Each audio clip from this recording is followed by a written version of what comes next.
There's something about viscerally to the jury, to the people hearing it, about having died in a plane crash. You die in a plane crash the same way you die in a car crash. You're dead. And sometimes the plane crash can be so implosive that it's probably less impact pre-death pain and suffering than it would be for a car crash. But what I have seen is that people's reaction in an aviation accident is that they will always, to me, seemingly give more in damages than they would. Same person dies in a car crash, same person dies in an air crash. And it's astounding to me, and I have always been trying to sort of think through, well, what is that about it? Then I kind of toyed with the idea that it's a little bit like Icarus, that you're not supposed to go up and you're not supposed to fall out of the sky, right? I also look on it as people still have, and you can see this when you get on a plane, people have this innate fear of flying. It's something that is not what you're not supposed to do.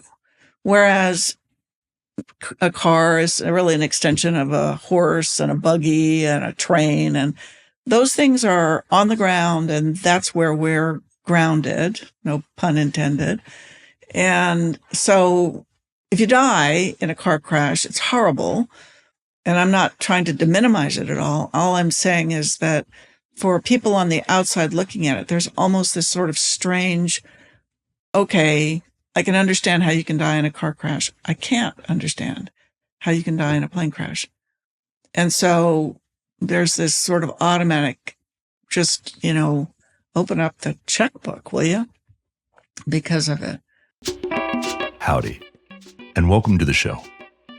Cooper's Code focuses on legal issues and notable practitioners, distilling wisdom so we all achieve the best results for our clients. I'm Miles Cooper, and I'm thrilled to share this conversation with Gretchen Nelson. Gretchen is a leader in our field. As one of only 4 lawyers serving on the California Judicial Council, she guides our court system's present and future operations. She does this while maintaining a full practice as a partner with Nelson and Fraenkel, where she focuses on complex class actions, business torts, and cruise ship and maritime matters. Each area in which she focuses is tailored to her style, complicated highline work that requires tremendous focus. Given her history, including representing family members from the 1986 Cerritos Air Disaster, where 82 people were killed when a Piper Cherokee collided with an Aeromexico flight over Los Angeles, it is no surprise that she has a passion for social justice. This passion was nurtured by her father, a former U.S. Navy test pilot who earned his law degree at night school and went on to make an impact, which we'll talk about. So please sit back and enjoy this conversation with the wonderful Gretchen Nelson. Welcome to the show, Gretchen. Thank you very much, and thank you for having me. I'm going to start like I normally do, kind of at the beginning, and see if we can get a little bit of a sense as to what got you into this field in the first place. Sure. So was there anything in your life or a pivotal moment where you had an awakening where, gosh, the law is something that might be important for me? There were. My dad became a lawyer after serving in the military for 27 years. He was a pilot in the Navy, and he got out and went to business school. He went to law school. I think my mother was afraid he was going to go to medical school next. And he was working at the time at the University of Maryland in the physics department. The time, Maryland's physics department had one of the largest cyclotrons, which is an atom splitter. And they did a lot of defense work. And so he was basically the administrator who monitored contracts for the government. And which probably maybe prompted him to want to go to law school also, as opposed to just sticking with business school. And he got a case.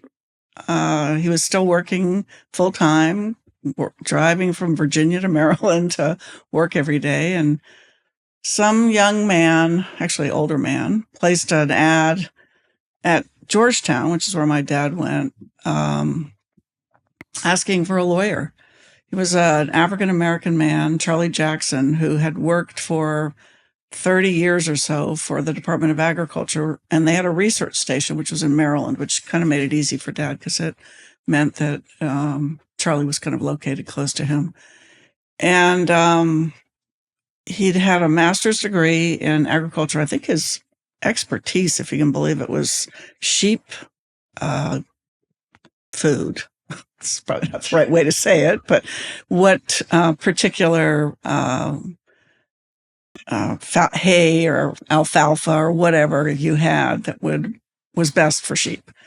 And he'd gotten this job, and right out of getting his master's degree, and worked his tail off, and he never was given a raise. And all of his pals were, GS 10s or 11s or 12, and he was still a GS 7, I think, or a GS 8, which is really just an entry level categorization. And you may be old enough to remember this, but there was a fellow who was the Secretary of Agriculture during the Nixon administration by the name of Earl Butz, who made a very famous comment one time that was very disgusting.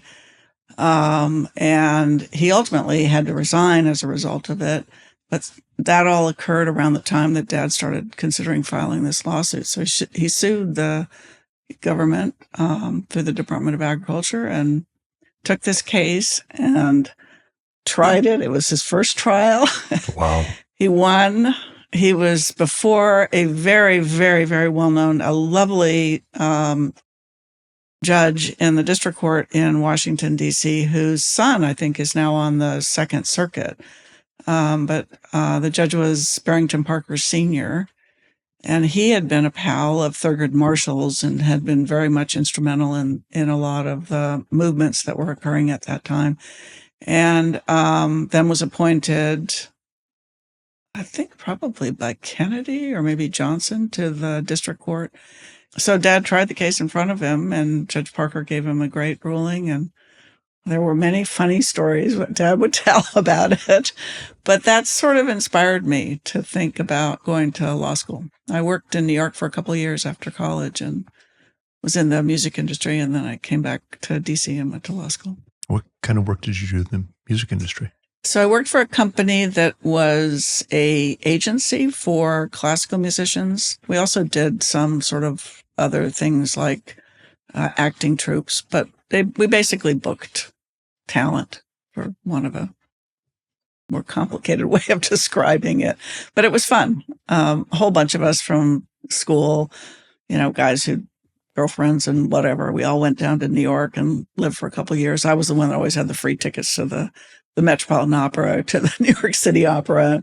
They always were taking me to dinner. So we had a kind of a nice combination of things. As far as the opera is concerned, my understanding is you still have a passion for opera. Oh, yes. Was that where it initially came from? Oh, yeah. Well, I majored in music. I always loved music. I wasn't very talented, but I loved it.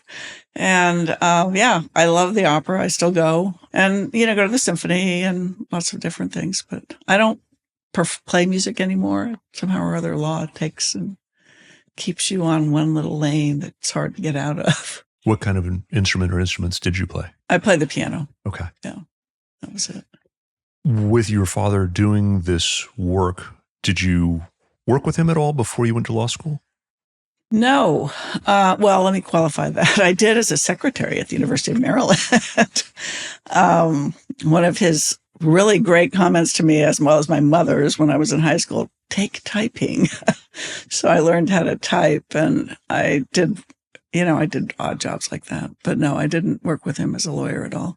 And then after, in 1980, he moved out to Washington State and started up his own little practice in a small town about 60 miles north of Portland. It's a one-horse town, and it was a one-lawyer town. And I came to LA, and, I would keep in touch with him, and I'd help him sometimes.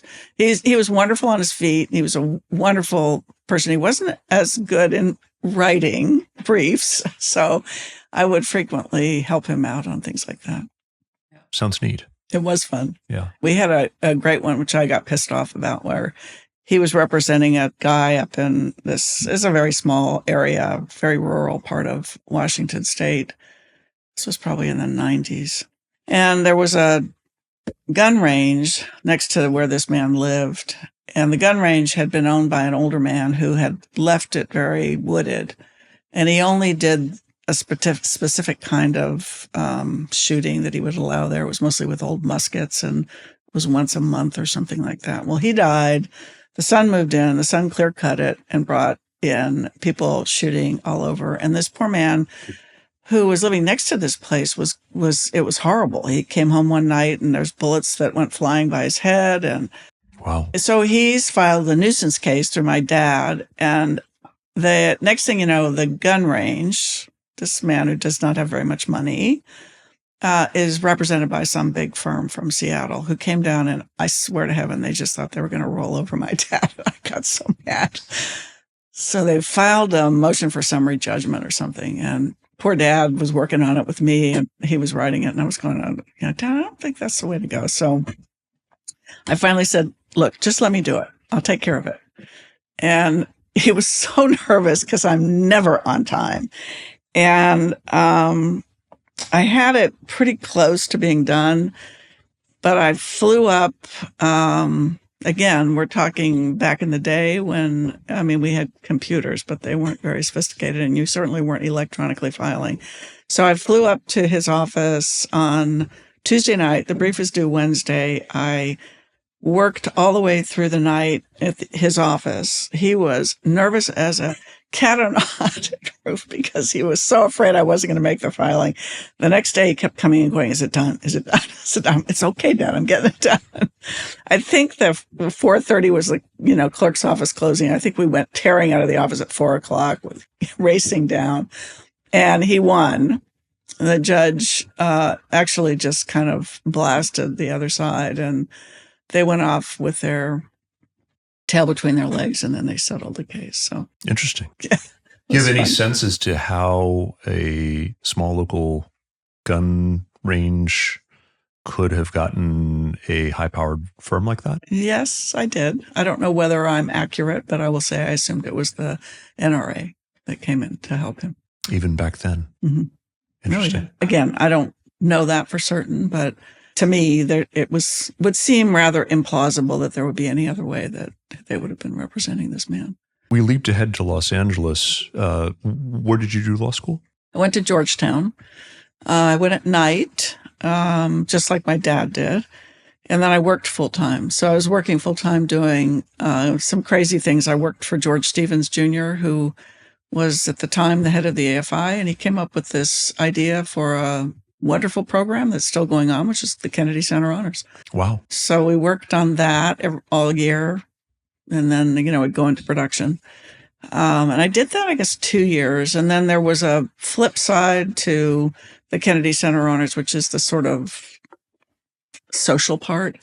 And there was a woman who did a lot of that kind of work. She had a public relations firm. So I worked for her the following 2 years, and then I moved to LA. And what took you out to Los Angeles? I needed to figure out where I wanted to go. I didn't want to stay in D.C., which if you have been. I lived in Baltimore for a while. Okay. Well, D.C. is a one company town, and it's the government. And I did not want to work in D.C. I'd lived in New York. I didn't want to go there. Didn't like Boston too much. So I was doing one of these, trips around the United States. Where would I like to go? And I just started going to different towns and seeing people and, friends of mine that might be living there and taking a look at the town and seeing whether I'd like to move there. And I came out to Los Angeles, and my friend Joy Silverman, who at the time was running a alternative arts organization called Los Angeles Contemporary Exhibitions. I stayed with her. She took me to the Venice Art Walk. I went out into Venice Beach, and I went, oh, this place is really cool. And I decided just to move to LA. What type of work did you end up doing as a lawyer out there initially? Looking for a job. That's what I did initially. This was 1983, and trying to find a job was so hard. Yeah, it was tough. I was sending out one resume after another. I think I would go and buy the Daily Journal every morning and then sit there and send out resumes everywhere I could. And I had to live. Dad was helping, obviously, but he couldn't help a lot. So I was like, okay. So I got a job proofreading in the word processing department of Paul Hastings, if you can believe it. Interesting. Yeah, there was a wonderful woman who headed up that department. I'm sure those departments don't even exist now, right? Because everybody does their own thing. But back then people would dictate. It was typed up. There weren't computers. They would bring it into the word processing department, their tape. Somebody would type it up. Then it would go back to the person, the lawyer. The lawyer would edit it and it would come back. And throughout that whole process, they had full-time, 24/7 proofreaders. That is fascinating. I know, right? Who would ever think that? Yeah. And that's what I did. This woman was so nice because she looked at me and she said, "Aren't you a lawyer?" And I said, "Well, I am, but I can't find a job." And I said, "I have to tell you in all honesty, if I find another job, I'm not going to stay here." And I think she appreciated that I was honest about it and she knew I was desperate. And so she was lovely. She gave me the job and it was so funny because you'd get these things sometimes and you were supposed to not edit it. You were supposed to proofread it, which meant whatever their edits were the edits that you had to make sure that you had done. But there were some times that I would just read something and I think, there's no verb in this sentence. I have to fix that. Were you given dispensation to do something like that? Or did certain proofreaders kind of get a reputation for, if I give it to Gretchen, it always comes back better than I sent it? Well, there was one guy that I did think did that. Yeah. I mean, a little bit of it depended upon how bad it was. If it was sort of like you thought, well, that's probably, I wouldn't write it that way, but okay. But there were some where you just went, no, seriously, there's no noun, there's no verb, there's no object, we're going to have to do something here. So I would do it and then I would have them. So what would happen is it would come with their edits. The word processor would do the document. And so then I would get two. I would get the one with all the edits and I'd get the one that was done, right? Some of them were just crazy. Like at some point the person screwed up and this was the word processor, not the lawyer. And instead of saying a fortiori, it said a force in your eye. And you're like, okay, that's not right. Yeah. Yeah. So you'd have to make sure that it made sense. But there was one young, very, very nice lawyer who I swear to heaven knew what my schedule was. And I know he always brought us into mine because I would really fix him up. Interesting. Yeah. Yeah. It's fun. If you're enjoying what we're doing here with Cooper's Code, please extend our reach by giving us a 5-star review on Apple Podcasts and consider sharing an episode with a friend. Additionally, we want to know who you want to hear on the show. Have an interview suggestion? Email us at podcast@coopers.law. You, at some point, moved on from being a proofreader. I got a job, yes. I got a real job as a lawyer. I was sending out resumes like crazy, and I got an offer for a job interview at a firm called Morgan, Wenzel & McNicholas, which is not around anymore now, but it was at the time one of the best trial firms in LA. It has many alumni. Bruce Broylette worked there. Jerry Agnew worked there. Wally Yoka, who's a defense lawyer. So both plaintiff and defense attorneys, it's sort of spawned and have gone on to be really very, very celebrated and excellent lawyers. And they had an office in Orange County. And again, being a little stupid about California and having just moved from DC, I didn't know Orange County was that far from LA. So I just looked it up on the map and the map said it was, 30 miles. I thought, that's not so bad, right? 2 hours later on the 5 freeway. I was, of course, an hour and a half late for the interview. They laughed and, were very nice about it. And then somebody at some point said, well, you have to go interview up in Los Angeles with the main office.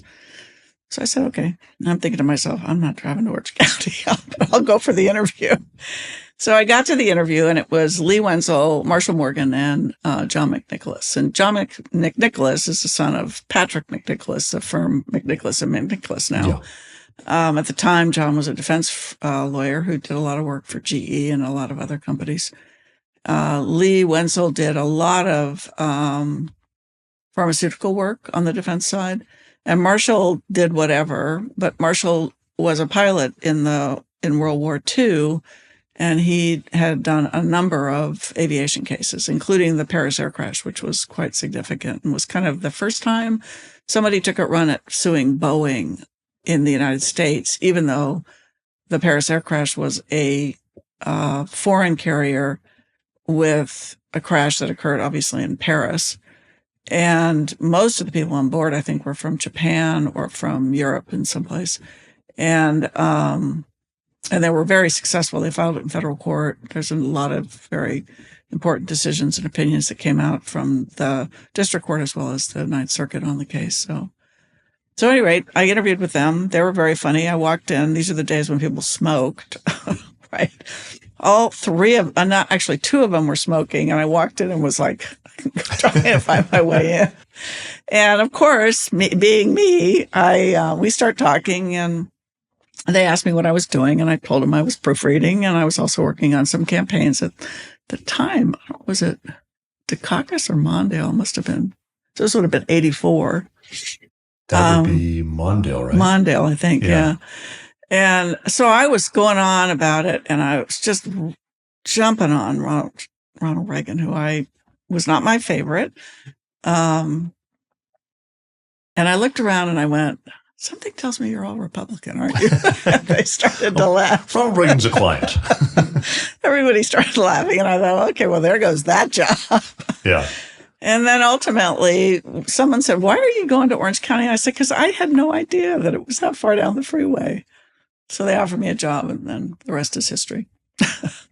How long were you with that firm? I was there for 4 years, and then I left, and I went over to a very small firm. I loved Morgan, Wenzel, and McNicholas. They were some of my dearest and still are some of my dearest friends. And Marshall and Lee have both died, but John's still around, and I see him on occasion. They had this sort of trial by throwing you out there into the ocean and seeing if you could swim. And while I could sort of swim, I always felt I needed a little bit more. So I went to a firm that did securities and antitrust class actions. And it was a small firm. There were two partners, Jack Hornblatt and Mark Seltzer. Mark Seltzer now is a senior partner at Sussman Godfrey, and Jack passed away a few years back. But did they work hard. And there was one other associate, and I walked in, and the door of the room they gave me, the office they gave me, said, Mr. Cure. I thought, wow, I guess I'm Mr. Cure. So they had, at the time, they were working. Do you remember Barry Minkow and the ZZ Best? No. This was a big securities fraud case that this guy was a crazy person who came up with the idea for a carpet cleaning business that he translated into a company that went on a IPO, went public, and sold a ton of stock, and it was a complete fraud. Okay. And so there was a big securities fraud case that was, he actually went to jail ultimately. He was convicted in federal court. So they were working frantically on that case. There were filings as soon as I arrived, and we just I got thrown into that. But I stayed there 10 years until Mark went with Sussman Godfrey, and the firm kind of shut down. And then I went on my own. But it was a great firm because we did great work. Had you been doing securities work in the 4 years? No. Okay. No, I was doing at Marshall's firm. I did, kind of real mixture, defense cases primarily, and aviation cases. And that's when I worked on the Aeromexico case. And when you said getting thrown in the deep end, were you being sent out to, say, try a case on your own? What kind of deep end were you talking about? Oh, yes.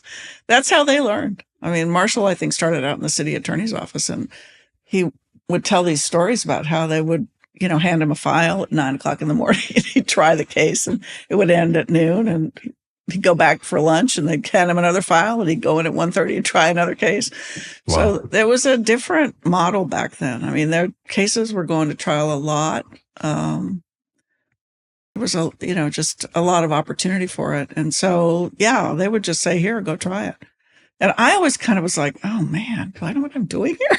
Do they think I know what I'm doing here? So I wanted a little bit more structure, I think. Not that I didn't love doing it. I just felt I personally needed to have the comfort of feeling as if I knew a little more. I want to talk more about Securities, but you made just an offhand comment about that was where the Aeromexico case was. And I'd love to unpack that a little bit in terms of what that incident was and the kind of work that you did related to it. Yeah. So that was a case involving an air crash over Cerritos, which is a small town south of downtown LA, in 1986 or 85. And it was just tragedy. I mean, it was all these. It's interesting to me about the difference in people's views about dying in an air crash and dying in a car crash. But so this one was a case where a flight coming up from Aeromexico flight coming north to land at LAX, full flight, all these people coming back from their vacation in Baja. It had emanated from Baja and was going to land at LAX. It was a small Piper aircraft that had taken off from one of the local airports. I don't remember which. And nobody will ever know what happened. It was a father and a daughter. The father was the pilot of the Piper, and he just plowed right into the tail of the Aeromexico flight.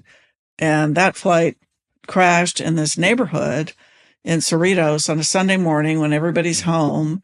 So there were multiple casualties on the ground. There were complete casualties of the people on the plane, both planes. And it took out this entire neighborhood. I mean, I think they have memorials there still over what occurred. I mean, houses were destroyed, lives were destroyed. I mean, you wake up on a Sunday morning and the next thing you know, there's a plane crashing down on you. I think ultimately people believed, whether it's true or not, that the pilot of the Piper plane had suffered some medical problem and didn't realize what he was doing and sort of just flew right into the tail of the other plane. So we sued the government again because the air traffic controller had both planes in sight and was not alerting the Aeromexico flight to it. The case went to trial, actually, in the federal court. So the judge was really great. And I'm drawing a blank on his name right now. He's a wonderful federal judge. And he had an advisory jury, which would give him some thoughts on both liability, but also as to damages. Why an advisory jury as opposed to a jury for this type of a case? So it was advisory in one respect for him. So it was against the government, and there's no right to jury trial against the government for the FAA. It was also against Aeromexico, and Frank Salane tried the case. He is the most wonderful guy. So it was a jury trial as against Aeromexico, and then the judge used them as an advisory jury for him on the case against the FAA. Okay. And ultimately, Aeromexico walked, and the FAA got hit for, I think, 65% or 70%. And so it came out okay in the end. Was this pre-Prop 51? Do you recall? So when the FAA's hit for 65%, that's going to have an impact. Oh yeah, they got full damages. Okay. I mean, they got paid by the federal government. This was a period of time that I left them.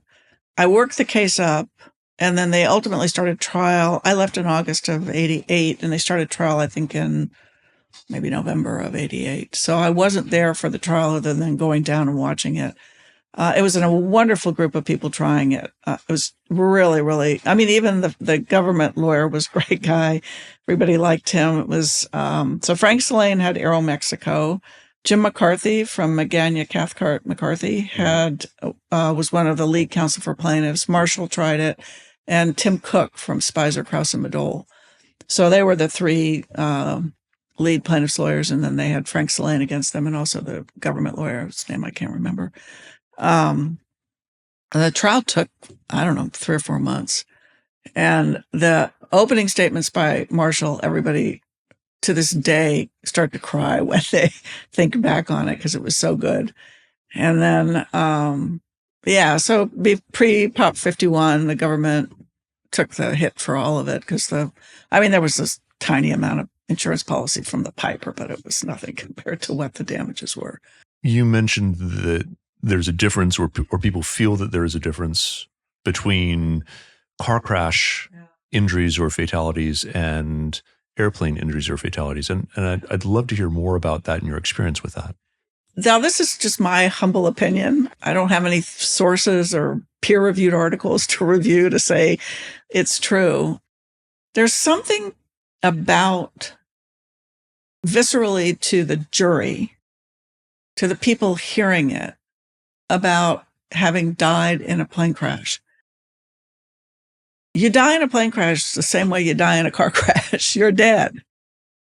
And sometimes the plane crash can be so implosive that it's probably less impact pre-death pain and suffering than it would be for a car crash.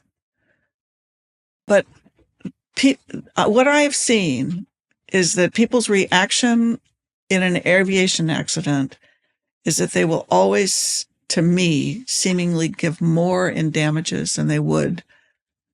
Same person dies in a car crash, same person dies in an air crash. And it's astounding to me, and I have always been trying to sort of think through, well, what is that about it? Then I kind of toyed with the idea that it's a little bit like Icarus, that you're not supposed to go up and you're not supposed to fall out of the sky, right?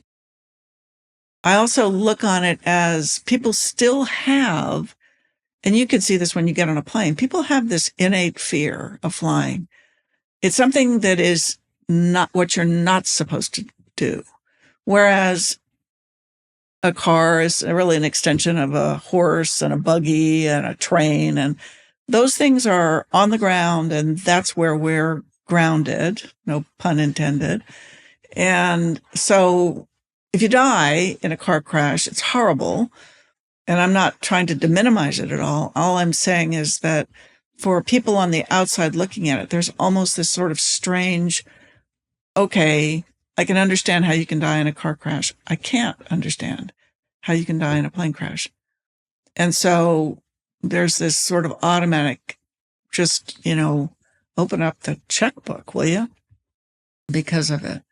And I could be wrong. Other people could say I'm crazy, but that's always been sort of my reaction, that there is this sort of view. I was on a flight one time from LA to New York, and it was an early morning flight. There's a woman sitting next to me. She slept the whole way through. We hit probably Pittsburgh, and we hit the worst turbulence. I mean, the plane was just bouncing everywhere. She woke up in a sweat, grabbed my arm and said, "Are we going to die?" And I looked at her and I said, "Eventually, but not today." Did that help? Yeah. I talked to her. We got off the plane. She said, "Thank you for talking me off the ledge." And I said, "It's fine. You're not going to die in a plane crash." Thank you for listening. And please join us next week as we continue this conversation. Please email us at podcast@coopers.law with questions, comments, feedback, and suggestions for who we should have on the show. Like what you heard? Share us with a colleague and leave us a 5-star review on your podcast platform of choice. To all of you doing justice out there, happy hunting.